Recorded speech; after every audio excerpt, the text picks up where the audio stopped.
Okay. இந்த காலை வேளையில உங்களோட கூட இந்த தேவனுடைய வார்த்தையை பகிர்ந்து கொள்வதற்கு ஐஃபோன் ஐ பைபிள் இல்ல இந்த சீரீஸ்ல த ஃபர்ஸ்ட் டே ஜஸ்டிஃபிகேஷன் அப்படின்ற இந்த பதத்தை என்ன அப்படின்றத அதுக்கும் எனக்கும் என்ன சம்பந்தம் அப்படின்ற காரியங்கள்ல கற்றுக்கொள்வதற்கு தேவன் நமக்கு உதவி செய்வாங்க. அக்கா இந்த நாள்ல வேத்து கொஞ்சம் இதெல்லாம் எடுத்திருக்கிறோம், பிபிடிஸ்லாம் இருக்குது. மேபி அதை வச்சு நம்ம படிக்கும்போது இன்னும் கொஞ்சம் ஈஸியா இருக்கும்னு நினைக்கிறேன். ஸோ தட் நமக்கு புரிஞ்சு கொள்வதற்கு ரொம்ப ஈஸியா இருக்கும். ஓகே, ஸோ நமக்கு எல்லாருக்கும் தெரிஞ்சது இல்ல, நமக்கு ஆரம்பத்துல God created man and woman in the garden of Eden. இல்ல ஹோலி காட், அந்த பரிசுத்த தேவன் பரிசுத்தமான மனிதனா படைத்தாங்கல்ல கார்டன் ஆஃப் ஈடன்ல. எதுக்காக படைத்தாங்க அப்படின்னு சொல்லி பார்த்தோன்னா, எப்படி அவர் படைத்தாங்கன்னா ஹோலி பீப்புளை தான் ஆண்டவர் படைச்சாங்க. அது மாத்திரம் இல்ல, தேவன் உண்டு பண்ண ஒவ்வொரு காரியத்தையும் ரெயின் பண்ணுவதற்கு, ஆண்டு கொள்வதற்காக ஆண்டவர் படைத்தாங்க. இந்த ரெண்டு நோக்கத்தோட to praise him, there are so many other திங்ஸ்ல. பட் இந்த ரெண்டு முக்கியமான காரியம், ஆண்டவர் பரிசுத்தமா படைச்சாங்க, அது மாத்திரம் ஆண்டு கொள்வதற்காகவும் படைச்சாங்க அப்படின்னு சொல்லி நம்ம பாக்குறோம். ஆனா நமக்கு தெரியும் கார்டன் ஆஃப் ஈடன்லயே மேன் லாஸ்ட்ல தி க்ளோரி அண்ட் அந்த ஆண்டு கொள்கிற தன்மையை நம்ம என்ன செஞ்சுட்டோம், கார்டன் ஆஃப் ஈடன்லயே இழந்து போயிட்டோம் because of disobedience of Adam and eve.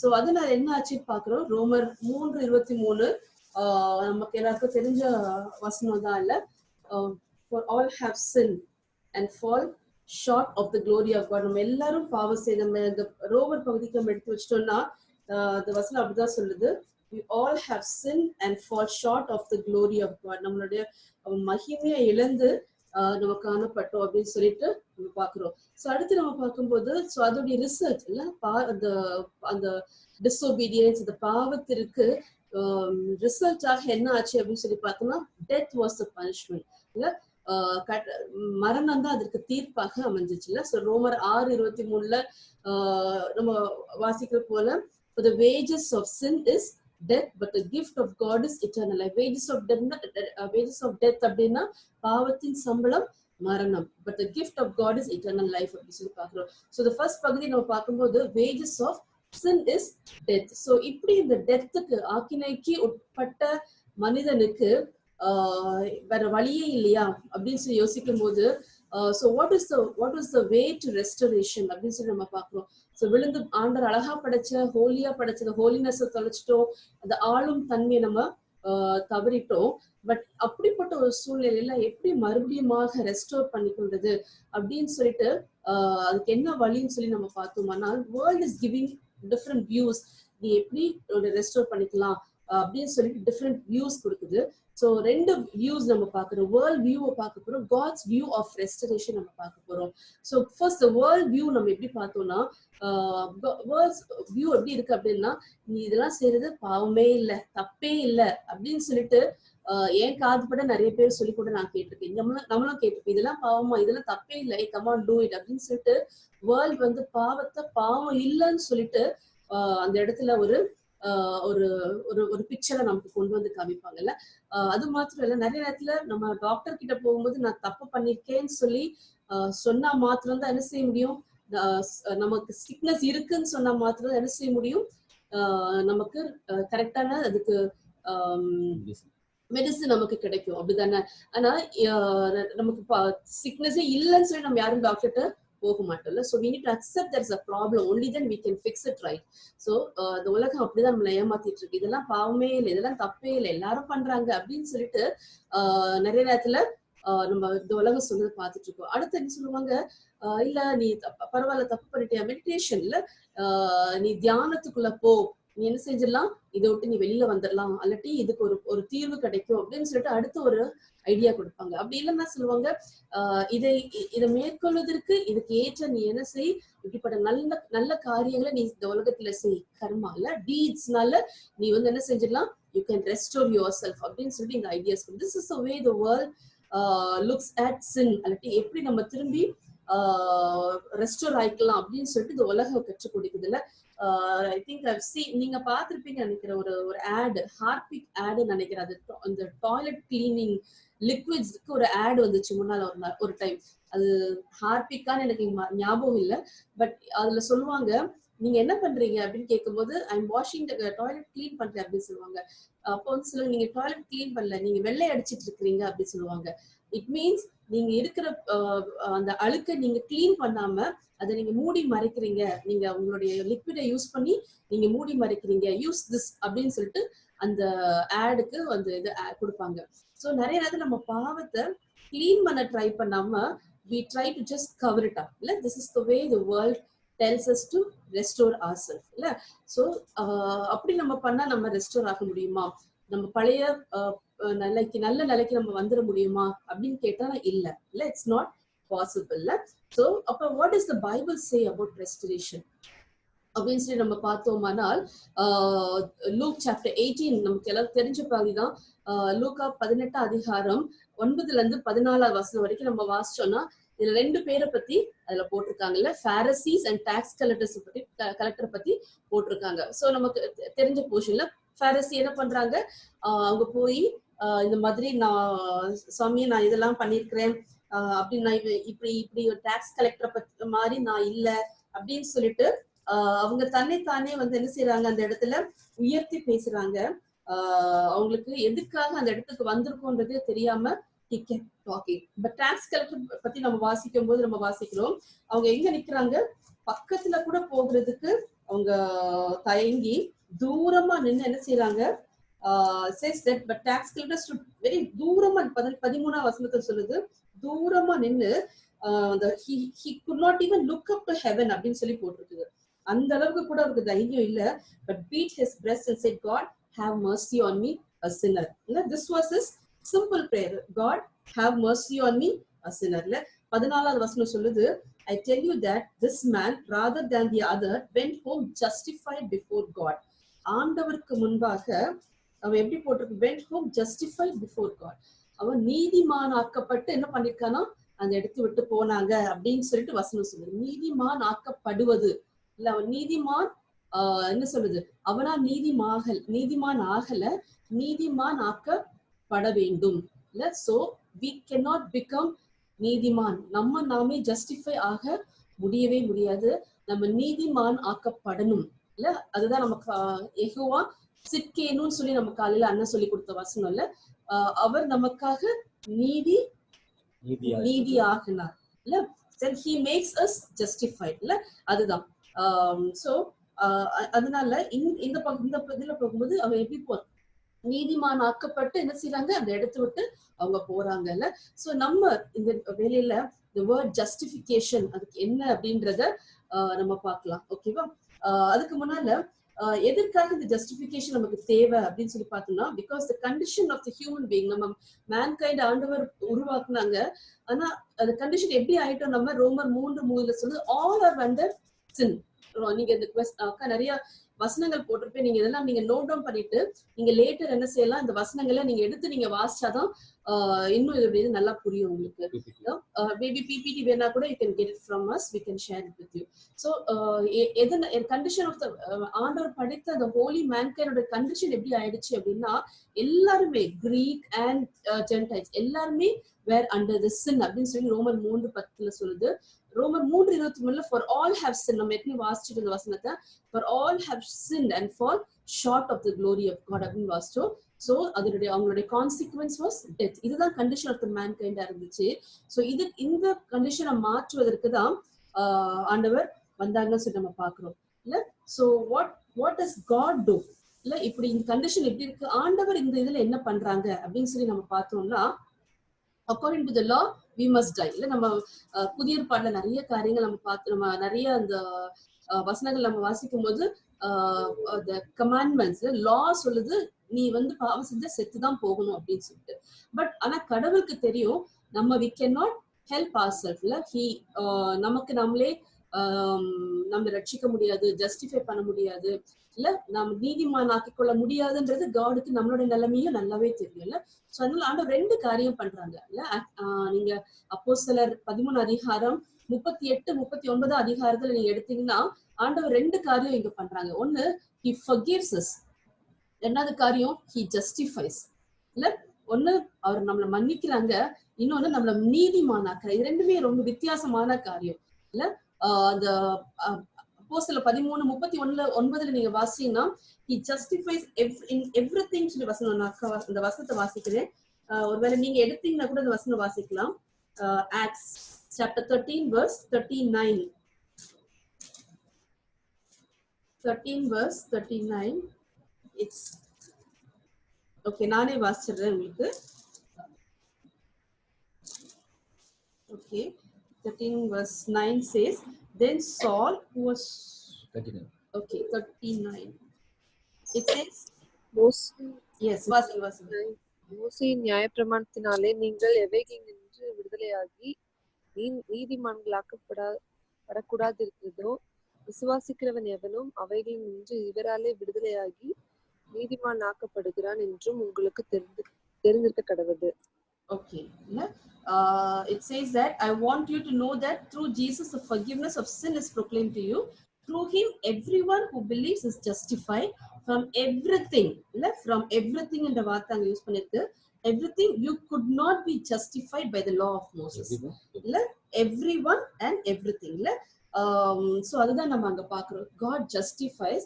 அங்க என்ன போட்டிருக்குன்னா everything that you could not be justified. So நமக்காகவே நம்ம ஜஸ்டிஃபை பண்ண முடியல. சோ அந்த இடத்துல அவர் என்ன பண்றாரு, நம்மள ஜஸ்டிஃபை பண்றாங்க. நம்மள ஜஸ்டிஃபை பண்ணி அந்த இடத்துல வந்து அனுப்புறாங்க.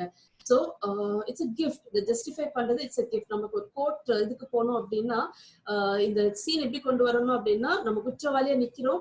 அங்க வந்து ஆண்டவர் நமக்காக வாதாடுறாங்க. சாத்தானும் he standing there to condemn us. நீ பண்ணது தப்பு, நீ குற்றவாளிதான், நீ இப்படிதான், நீ மாறவே மாட்ட, இப்படிதான் இருப்ப அப்படின்னு சொல்லிட்டு சாத்தான் ஒரு பக்கத்துல he condemns us. இன்னொரு பக்கத்துல there is a God, loving God who's there to help us out. நமக்காக வாதாடுறதுக்கு அவர் அந்த இடத்துல நிக்கிறாங்கல்ல. சோ இந்த ஒரு இடத்துல நமக்கு வந்து எப்படி கிடைக்குது, கட்டாயம் நமக்கு என்ன செய்யணும், அங்க சட்டப்படி நம்ம வந்து நம்ம தண்டிக்கப்பட வேண்டி இருக்குது. நம்ம கட்டாயம் அதுக்குள்ள அந்த பெனால்டி பே பண்ணியே தீரணும். பட் அந்த இடத்துல நமக்கு we getting justified forgiveness. உனக்கு பாவ மன்னிப்பு இல்ல, நம்ம பாவத்தை மன்னிச்சிட்டேன்னு சொல்றாரு. ஜஸ்டிஃபைனா நீ அதுக்கேற்ற பெனால்டி நீ பே பண்ணவே வேண்டாம் அப்படின்றத ஒரு கிஃப்ட் ஆண்டவர் நமக்கு என்ன செய்றாங்க, கொடுக்குறாங்கல்ல. அந்த ரோமர் 5:15-16 நம்ம வாசிக்கும் போது நம்ம அதோடைய இதை நம்ம வாசிக்கிறோம். அது மாத்திரம் இல்ல, இது justification next. So justification is more than forgiveness. Is more than forgiveness. வெறும் பாவத்தை மட்டும் நம்ம மன்னிச்சிட்டேன்னு சொல்லி ஆண்டவர் விட்டுருந்தாங்கன்னா that is not enough. But ஆனா என்ன பண்றாங்க, it is more than forgiveness. So what is justification அப்படின்னா, cleared of all blame and to be free from every charge. இதுதான் justification. If we have to define justification, it says that we are cleared of all our blame and be free from every charges or penalty. இதுதான் வந்து justificationல. நீ தப்புதான் பண்ணிருக்காங்க, உண்மைதான். But ஆண்டவர் என்ன சொல்றாங்க அப்படின்னா, நான் மன்னிச்சுட்டேன், அது மாத்திரம் இல்ல, நீ என்ன பண்ண, எல்லா தப்பையும் நான் கிளியர் பண்ணிட்டேன், அது மாத்திரம் நீ எந்த ஒரு பெனால்ட்டி நீ பே பண்ணாலும் you get go free அப்படின்னு சொல்லிட்டு just telling ஒரு பெரிய ஒரு கிரிமினல்ல நீ ஃப்ரீயா போ அப்படின்னு சொல்றதுதான் ஜஸ்டிஃபைட். இல்ல அந்த லூக்கால நம்ம வாசிச்சது போல he went back justified. இல்ல நீதிமானாக்கப்பட்டு அவன் என்ன செஞ்சுட்டான், அந்த இடத்தை விட்டு போனா அப்படின்னு சொல்லிட்டு சொல்வதுதான். ரோமர் 8:1 நம்ம வாசிக்கிறோம். Therefore there is no condemnation for those who are in Christ Jesus அப்படின்னு சொல்லிட்டு வசனம் சொல்றது இல்ல. சோ நம்ம ஆண்டவருக்குள்ளாக இருக்கும்போது நம்ம என்ன செய்ய மாட்டோம், ஆண்டவர் நம்மள கண்டெம் பண்ண மாட்டாங்க. But he says you are not guilty, you can let go, இல்ல you can go free அப்படின்னு சொல்லிட்டு சொல்றாங்கல்ல. so the whole world is standing condemned. so இந்த நேரத்துல ஆண்டவர் நம்மளை பார்த்து சொல்லும் போது எவ்வளவு ஒரு சந்தோஷமா இருக்கும்ல. நீ தப்பு பண்ணிருந்தாலும் you are no more guilty, you can go free அப்படின்னு சொல்லிட்டு ஆண்டவர் நமக்கு அது கிஃப்டா நமக்கு கொடுக்குறாங்கல்ல. So how are we justified? நம்ம ஆண்டவர் சொல்லிட்டாங்க, you're blameless, you can go now அப்படின்னு சொல்லி சொல்லிட்டாங்க. எப்படி நடக்குது அப்படின்னு சொல்லி நம்ம பார்த்தோம்னா 4 காரியத்தின் மூலமாக ஆண்டவர் நம்ம என்ன செய்றோம், we are justified. 4 காரியம் we are justified. First, God, he is the author of justification. இல்ல அவர்தான் நம்மள என்ன செய்யறாரு, நீ குற்றவாளி இல்ல, நீ வந்து நீதிமானாக்கப்பட்ட அப்படி போன்னு சொல்லிட்டு யார் சொல்றாங்கன்னா God says அப்படின்னு சொல்லிட்டு ரோமன் 4:5 நம்ம பார்க்கிறோம்.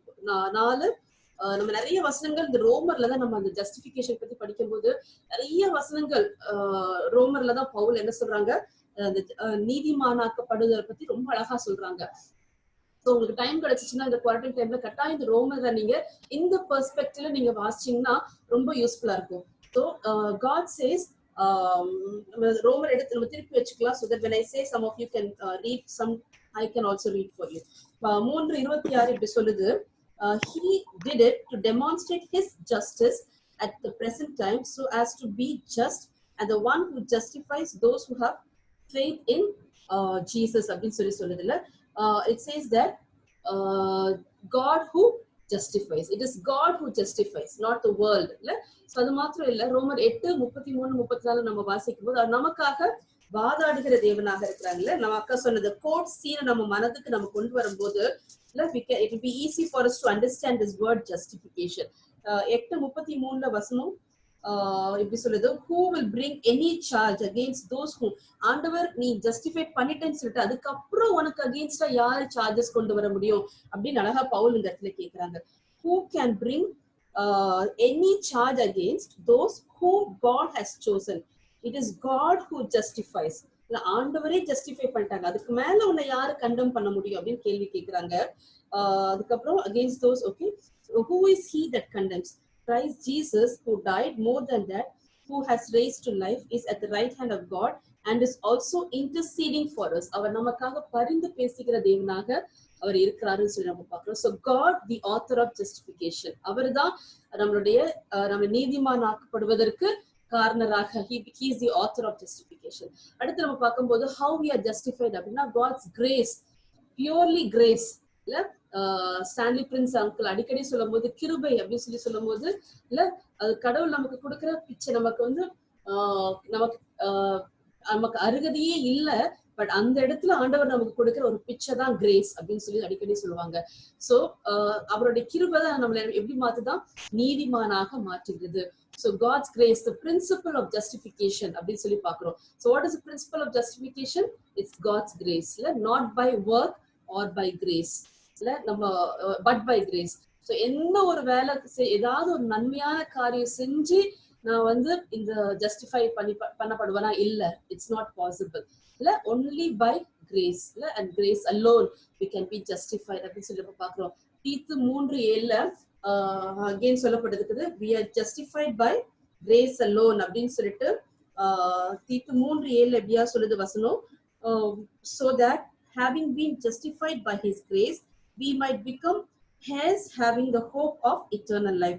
அவருக்கு நம்ம heirs ஆக நம்ம என்ன செய்றோம், மாறிடுறோமா, because we are justified by his grace அப்படின்னு சொல்லி வாசிக்கிறோம். So ரோமர் 3:24 நம்ம வாசிக்கிறோம் justified freely இல்ல. அந்த வார்த்தை so nice to hear இல்ல. நம்ம இதுக்காக எதுவுமே கொடுக்க வேண்டாம், நம்ம எப்படி நீதிமானாக்கப்படுறோமோ ஃப்ரீயா நம்ம நீதிமானாக்கப்படுறோம், purely by his grace இல்ல. we neither deserve it nor can we earn it இல்ல. இதுதான் justified உடைய அர்த்தம்.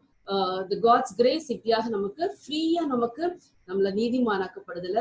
சோ நம்ம கண்கள் திருப்பி நம்ம கண்களுக்கு முன்பாக ஒரு கொடூரமான ஒரு கிரிமினலை கொண்டு வந்து பாருங்களேன், அந்த இடத்துல ஒரு ஜட்ஜ் இல்ல, நீ ஃப்ரீயா போப்பா, நீ ஒண்ணுமே செய்ய வேண்டாம், you free, you can go ஃப்ரீன்னு சொல்லும் போது எவ்வளவு ஒரு அருமையா இருக்குமோ, அதே ஒரு சீன் தான் நமக்கு இந்த காலை வேளையில ஆண்டவர் நமக்கு சொல்றாங்க, you can go free and நீ ஃப்ரீயாக நீதிமானாக்கப்படுறோம் அப்படின்னு சொல்லிட்டு அழகா சொல்றாங்கல்ல.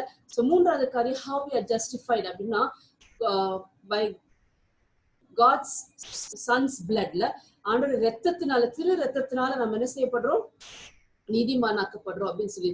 So the ground of justification அவர் ரத்தம் இல்ல, அதன் மூலமா தான் நம்ம வந்து நீதிமானாக்கப்படுகிறோம். ஏசாயா 53:4 வரைக்கும் நம்ம எல்லாருக்கும் நமக்கு தெரிஞ்ச வசனம் இல்ல. So he took up our infirmities இல்ல, அவரே தன் மேல அந்த ஆக்கினியை ஏற்றுக்கொண்டார் அப்படின்னு சொல்லிட்டு வசனம் நமக்கு சொல்லுது இல்ல. யாரா வாசிக்கலாமா? ரொம்ப அருமையான வசனம் இது. எல்லா ஒரு கிறிஸ்தவ ஆண்டவர் ஏற்றுக்கொண்ட ஒவ்வொருத்தருக்கும் இது ரொம்ப என்ன சொல்றது, இட்ஸ் போனஸ் லைஃப் இல்ல. வாசிக்கலாமா? ஏசாயா 53:4 வசனம் வரைக்கும் யாராவது? மெய்யாகவே அவர் நம்முடைய பாடுகளை ஏற்றுக்கொண்டு நம்முடைய துக்கங்களை சுமந்தார், நாமோ அவர் தேவனால் அடிபட்டு வாதிக்கப்பட்டு சிறுமைப்பட்டவர் என்று எண்ணினோம். நம்முடைய மீறுதல்களின் நிமித்தம் அவர் காயப்பட்டு நம்முடைய அவர் காயப்பட்டு நம்முடைய அக்கிரமங்கள் நிமித்தம் அவர் நொறுக்கப்பட்டார். நமக்கு சமாதானத்தை உண்டு பண்ணும் ஆக்கினை அவர் மேல் வந்தது. அவருடைய தழும்புகளால் குணமாகிறோம். நாம் எல்லோரும் ஆடுகளைப் போல வழி தப்பி திரிந்து அவனவன் தன் தன் வழியிலே போனோம். கர்த்தரோ நம் எல்லோருடைய அக்கிரமத்தையும் அவர் மேல் விழ பண்ணினார். இல்ல கர்த்தரோ, அதை திருப்பி வாசிங்க அந்த வசனத்தை. கர்த்தரோ நம் எல்லோருடைய அக்கிரமத்தையும் அவர் மேல் விழ பண்ணினார். தம்மேல் விழ பண்ணினார்ல. So it's so nice இல்ல, அந்த full அந்த you are justified அப்படின்றதுடைய full சீனையும் இந்த இடத்துல அந்த ஐசாயா 53 4 to 6 ரொம்ப அழகா சொன்னா. அவர் மேல், நம்ம மேல வர வேண்டியது அவர் தம் மேல எடுத்துக்கொண்டார்ல. சோ இந்த உலகத்துல அந்த ஜட்ஜஸ் யாரும் அப்படி பண்ணாங்க, நானே எடுத்துக்கிறேன், நானே அதுக்காக பே பண்ணிடுறேன் அப்படின்னு சொல்லிட்டு ரொம்ப அழகா இந்த காலை வெளியில நமக்கு நம்மளை பார்த்து சொல்றாங்க. மேபி நம்ம இது நம்ம சர்ச்ல ஒரு ஜெபமா நம்ம சொல்லுவோம், அப்படியே கடைன்னு சொல்லிட்டு போயிடுவோம்ல. பட் நம்ம இந்த குவாரண்டைன் டைம்ல இந்த வசனத்தை நம்ம இன்னும் எடுத்து நம்ம உட்கார்ந்து இதை மெடிடேட் பண்ணும்போது நம்ம எவ்வளவு கிருபை நம்ம மேல இருக்குது அப்படின்றத நம்ம செய்வோம், அதை உணர்வோம் நம்மள. So through the son's blood, God's son, அவருடைய ஒரே குமாரன் ரத்தத்தின் மூலமாக நம்ம we are justified அப்படின்னு சொல்லிட்டு நம்ம வாசிக்கிறோம். ரோமர் 5:9 நம்ம அதை தான் வாசிக்கிறோம். கடைசி we are justified by his resurrection. அவர் வந்தாரு, மரிச்சாரு, ஓகே, அதெல்லாம் okay. But if there was no resurrection, then we are not justified at all. அவர் நமக்கு மறுபடியும் அவர் உயிர் தெழுதா விட்டால் நமக்கு இது ஜஸ்டிபிகேஷன் கிடைச்சிருக்கா. That is a guarantee of our justification. அவருடைய உயிர் தெழுதல் it's a guarantee of our justification இல்ல. சோ ரோமர் 4:25 நம்ம வாசிக்கிறோம்னா, I will read it for you. Romans 4:25 says, he was delivered over to death for our sins and was raised to life for our justification. நமக்காகவே என்ன பண்ணாராம், he was delivered to death for our sins and நமக்காகவே என்ன பண்ணாங்களாம், he was raised to life for our justification. நம்ம நீதிமான் ஆக்கப்படணும்ன்றதுக்காகவே அவர் என்ன செஞ்சாரு, உயிர் தெழுந்தார் அப்படின்னு சொல்லி. that's a guarantee of our justification la we are enjoying. okay, so 4 காரியம் பார்த்தோம். God, the author of justification; God's grace, the principle of justification; God's son, the ground of justification; resurrection, the guarantee of our justification la. so இதன் மூலமா தான் நம்ம நீதிமான் ஆக்கப்படுகிறோம். Okay, so அடுத்து நம்ம பார்க்கும்போது இதுல நம்மளுடைய பாட்டு, ஆண்டவருடைய பாட்டுல சொல்லிட்டாங்க நீ போகலாம் அப்படின்னு சொல்லிட்டாங்க.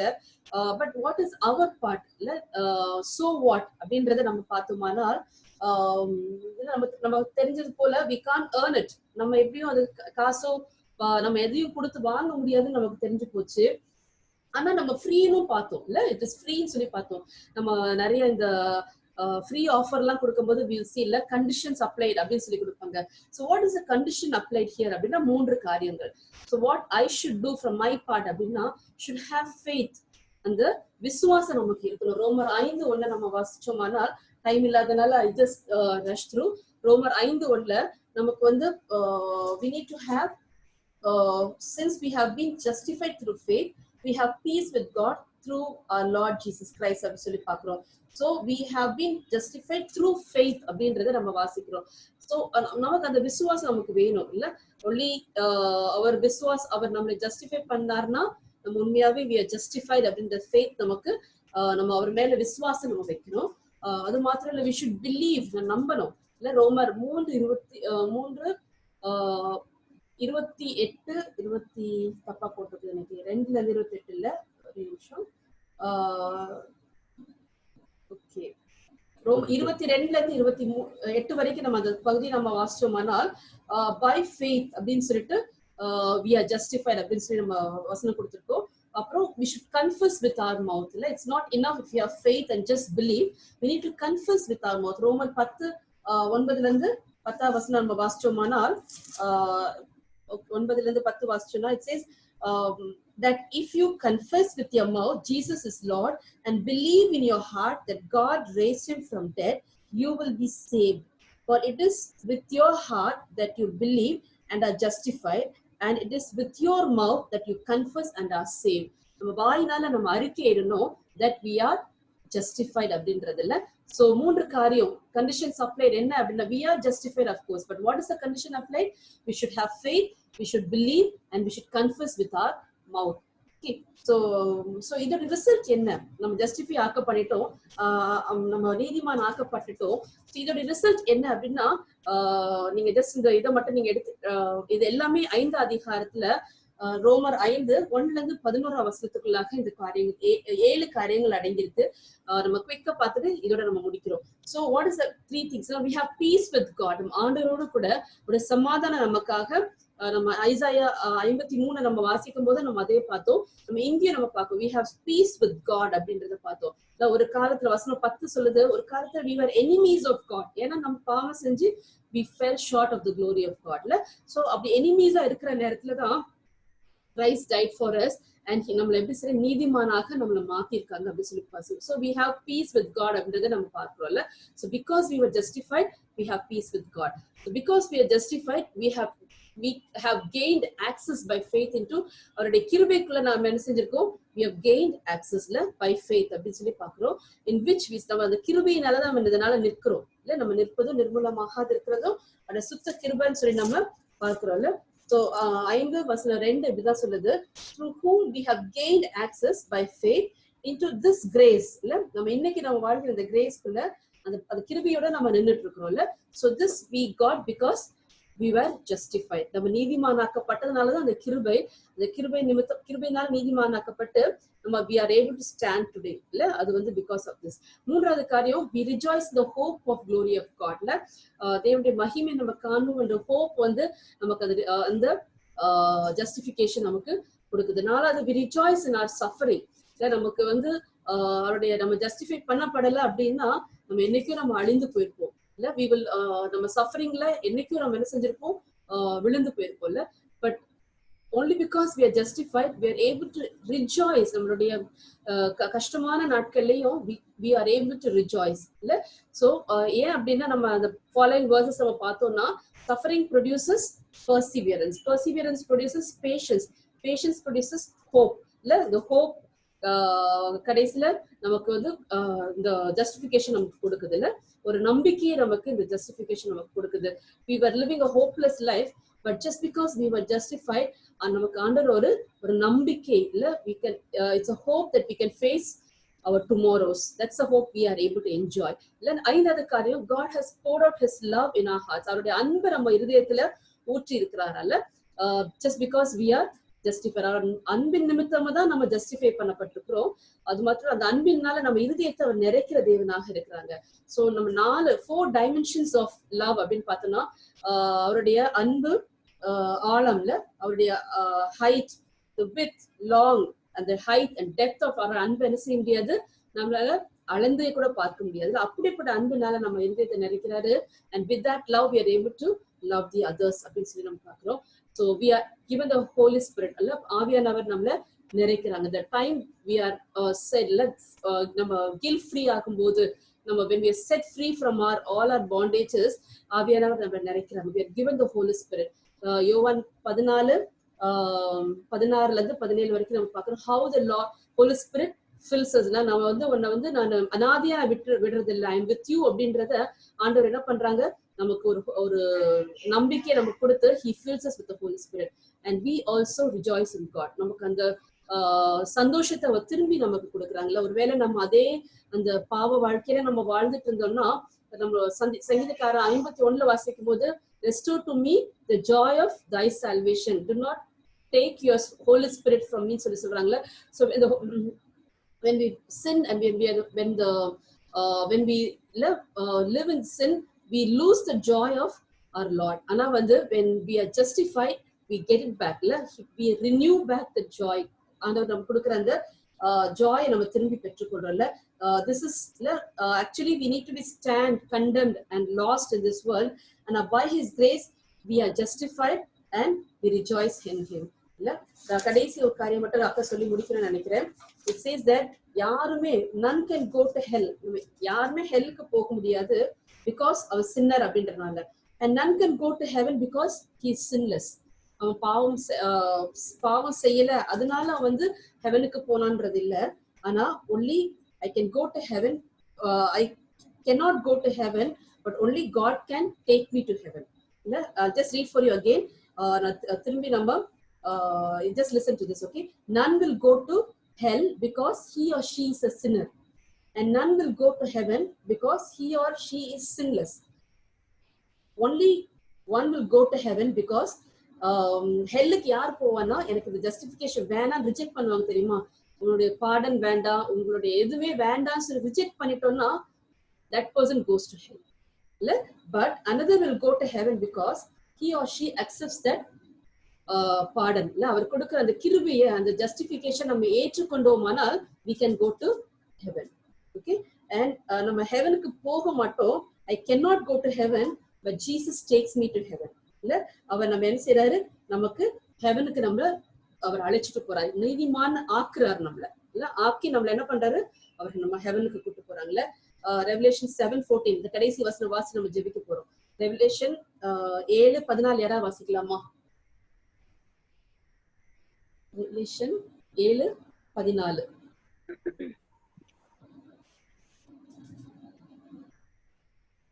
அதற்கு நான், ஆண்டவனே, அது உமக்கு தெரியும் என்றேன். அப்பொழுது அவன், இவர்கள் மிகுந்த உபத்திரத்திலிருந்து வந்தவர்கள், இவர்கள் தங்கள் அங்கிகளை ஆட்டுக்குட்டியானவருடைய ரத்தத்திலே தோய்த்து வெளுத்தவர்கள். Okay, so heaven will be full of forgiven people. Heaven will be full of forgiven people. So நம்ம நீதிமான் அல்ல, நம்ம நீதிமான் ஆக்கப்பட்டிருக்காரு. He is our righteousness. அவர்தான் நம்மளுடைய நீதியெல்லாம் அழுக்கான கந்தை சொல்லி நம்ம வாசிப்போம்ல. நம்ம என்னதான் நல்ல காரியம், நம்ம என்னதான் நீதி செஞ்சாலும் it is a filthy rag அப்படின்றத வாசிக்கிறோம். பட் இந்த காலை வேளையில he has become our righteousness. அவரே நம்மளுடைய நீதியாக மாறிட்டார்ல, மாறி நம்மளை நீதிமான் ஆக்குகிறார். அப்படிப்பட்ட தேவனை நோக்கி நமக்கு இந்த காலை வேளையில நோக்கி பார்க்கலாம். ஆண்டவரே, நீர் எங்களை நீதி ஆக்கியிருக்கீங்க சுவாமி. நீர் தான் சுவாமி, actually you are only riches person, but எங்களை நீங்க ரைச்சஸாக நீங்க மாத்திருக்கீங்க, நீதிமான் ஆக்கியிருக்கீங்க சுவாமி. அந்த தேவனை ஷிக்கேனுவை நம்ம இந்த காலை வேளையில நோக்கி பார்க்கலாமா? இல்ல அதை ரொம்ப ஃப்ரீ அப்படின்னு சொல்லி நம்ம பார்க்கிறோம், அதை நம்ம ஃப்ரீ அப்படின்னு சொல்லி பார்க்கிறோம். But he had paid it all. அவரே எல்லாத்தையும் தனக்கு மேல எல்லாத்தையும் ஆக்கினி எல்லாம் ஏற்றுக்கொண்டாச்சு நம்ம பார்க்கிறோம்ல. ரொம்ப அருமையான வசனம். நம்ம அந்த ஏசாயா 53 நம்ம திரும்பி நம்ம வாசிக்கிறோம்னா ரொம்ப அந்த காலை வேளையில நம்மள வந்து என்கரேஜ் பண்றதா இருக்குல்ல. நமக்கு வர வேண்டிய அந்த ஆக்கினியை என்ன பண்றாரு, தாம் மேல அவர் என்ன செஞ்சாரு, எடுத்துக்கொண்டார்ல. எரேமியா 23:6 the Lord our righteousness. Jehovah சிட்கேனுவாக அந்த காலை வேளையில நமக்கு அவர் அவைலபிளாக இருக்கிறாங்க. அதை ரிஜெக்ட் பண்றதும் அதை ஏற்றுக்கொள்வதும் நமக்கு எல்லாம் இருக்குதுல்ல. நம்ம ஆண்டவரை நோக்கி நம்ம பார்க்கலாமா? இந்த காலை வேளையில நம்ம கேட்ட வார்த்தையின்படியில இந்த ஹீப்ரு வேர்ட் கத்துக்கிட்டது யெகோவா சிட்கேனு. அவர் நம்முடைய நீதியா இருக்கிற கர்த்தர் என்று சொல்லி இறைமையில் வாசிக்கிறோம். ஆண்டவரே, நீர் எங்களுடைய நீதி சுவாமி, நீரே எங்களுடைய எல்லாம் சொல்லி அவர் கத்துல ஒப்பு கொடுத்து யாராவது ஜெபிக்கலாமா? யெகோவா சிட்கேனு, நீர் எங்களை நீதிமானாய் மாற்றிருக்கிறீர். அது எங்களால் அல்ல சுவாமி, உடைய கிருபை, உடைய இரக்கம், உடைய மன்னிப்பு, உடைய தயவு எங்களை மாற்றிருக்கிறது. ஆண்டவர், நாங்கள் ஊழியம் செய்வதற்கு தகுதி இல்லாதவர்கள், உங்க பக்கத்துல வர்றதுக்கு நாங்கள் தகுதி இல்லாம சொல்லி உமக்கு பணி செய்கிற ஒரு பாக்கியத்தை எங்க வாழ்க்கையில இந்த வாழ்க்கையில கூட்டி கொடுத்த யெகோவா சிட்கேனு, நாங்கள் உண்மை துதிக்கிறோம். ஆண்டவரே, இந்த வார்த்தைகளுக்காக நம்மளோட துதிக்கிறோம் சொல்லி யாரும் நம்மள ஒருத்தர் ஜெபிக்கலாமா? எல்லாருக்கும் வந்திருக்க ஒவ்வொருவருக்காகவும் ஜெபித்து, இந்த நீதிபரர் அவர் நீதியாக இருக்கிற தேவன், அவருடைய நீதினாலே, அவருடைய பரிசுத்தத்தினாலே நம்மளை நீதியாக்கியிருக்கிறார்ல, அவருடைய ரத்தத்தினாலே நம்ம நீதிமான் ஆக்கியிருக்கிறார். நாம் நீதிமான் என்று சொல்லப்படுவதற்கு தகுதி இல்லாத நம்மை நீதிமானாக்கியிருக்கிறார்னா என்ன ஒரு கிருபை! நம்மளுக்கு அன்பு, எத்தனை அன்பு, அது எத்தனை ஆழம், எத்தனை அகலம், எத்தனை உயரம், அதை யாரால அறிந்து கொள்ள முடியாது. ஆண்டவரே, அப்படிப்பட்ட ஆண்டவர் இந்த காலை வேளையில நம்ம துதிக்கிறோம். ஆண்டவர் இப்படிப்பட்ட நீதிமானாயில மாற்றுவதற்காக நம்ம துதிக்கிறோம். ஊழி செய்ய வாய்ப்பு கொடுத்தாரு, எத்தனையோ பேர் கிடைக்காத சாக்கியத்தை நமக்கு கொடுத்திருக்காருல. அந்த பாக்கியத்துக்காக அவருக்கு நன்றி செலுத்தி இந்த காலை வேளையில ஜெபித்து என்ன செய்வோம், நம்ம முடிக்கலாம். யாராவது ஜெபிக்கலாமா?